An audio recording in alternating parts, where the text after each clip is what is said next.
আমার সব গেছে গা 3 একর জমি করছি 3 একর বিস্তীর্ণ হাওরে 4 দিন আগেও ধান বাতাসে দুলছিল। পাকা ধান কাটার প্রস্তুতি নিচ্ছিলেন কৃষকরা। তবে টানা বৃষ্টিতে হাওরের অনেক জায়গার ধান এখন পানির নিচে। রোববার বিকেল থেকে মঙ্গলবার বিকেল পর্যন্ত কিশোরগঞ্জের হাওর অঞ্চলের বিভিন্ন জায়গায় বৃষ্টিসহ তুফান ও বজ্রপাত হয়েছে। বৃষ্টিতে পানি বাড়ার পাশাপাশি বজ্রপাতের ভয়ে মাঠে ধান কাটতে নামতে পারেনি কৃষকরা। আর এখন বুক সমান পানির নিচে তাদের স্বপ্ন।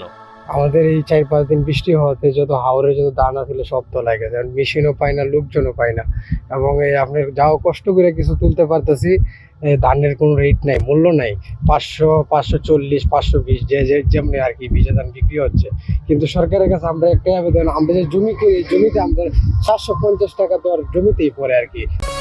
প্রতিদিন গোসলে সিরামের উজ্জ্বলতা মেরি সিরাম সোপ বার। ধানের কিন্তু এই ধান আমরা এই যে 500 টাকা মন বিক্রি করে কি করবো? এই জন্য আর কি আমাদের অনেক কিছু ক্ষতিগ্রস্ত হয়েছে। আর মনে করেন যে আমরা এই ধানের দামটা একটু আর কি চাই আর কি। হঠাৎ বৃষ্টি আয় করছে 4-5 দিন ধরে, মানে আমরা জমি জমা কিছু কাটতে পারি না। আমাদের জমি যেতে পানির তোলে কিরি করছি না, সাধারণ কিছু করছিলাম গেছে গা তোলে। কি পরিমাণ ক্ষতি হবে আপনাদের? আমার সব গেছে গা 3 একর জমি করছি 3 একর টানা কয়েকদিনের বৃষ্টিতে কিশোরগঞ্জের অষ্টগ্রাম উপজেলার খয়েরপুর, আবদুল্লাপুর ও আদমপুর এলাকাসহ ইটনা ও মিঠামইন হাওরের বিস্তীর্ণ এলাকার ধান এখন পানির নিচে। বৃষ্টি হইতে রাত্রে দিনে বৃষ্টি হইতেছে, মানে আমার সুযোগ নাই, দাওয়ালের অভাব। এরপর মেশিন আপনার জানার নিজস্ব মেশিনও নাই, বুঝলেন, এই পরিস্থিতি আমরা আছি।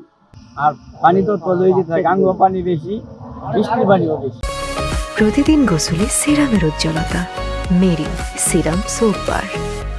আপনার এই যে লাগাতার বৃষ্টি হচ্ছে, বৃষ্টি হওয়ার কারণে দেখেন এই যে পাকা ধান আপনার পানি তোলা যাইতেছে।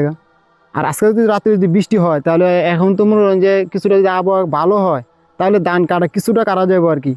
আর যদি আজকে রাতে বৃষ্টি হয় তাহলে আর ধান কাটা সম্ভব না। এই যে পানি দেখেন তুলে যাইতেছে, নদীর পানি বাড়তেছে, এদিক দিয়ে বৃষ্টির পানি, আবার ধানের দরকার তেমন একটা নাই।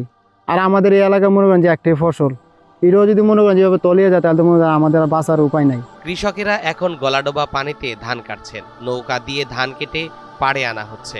অতিরিক্ত শ্রমিক খরচ করে কোনো রকমের ধান কেটে তুলছেন। কেউ কেউ আবার শেষ সম্বল বাঁচাতে ডুব দিয়ে পচা ধান কেটে কলা গাছের ভেলার উপরে এনে তুলছেন।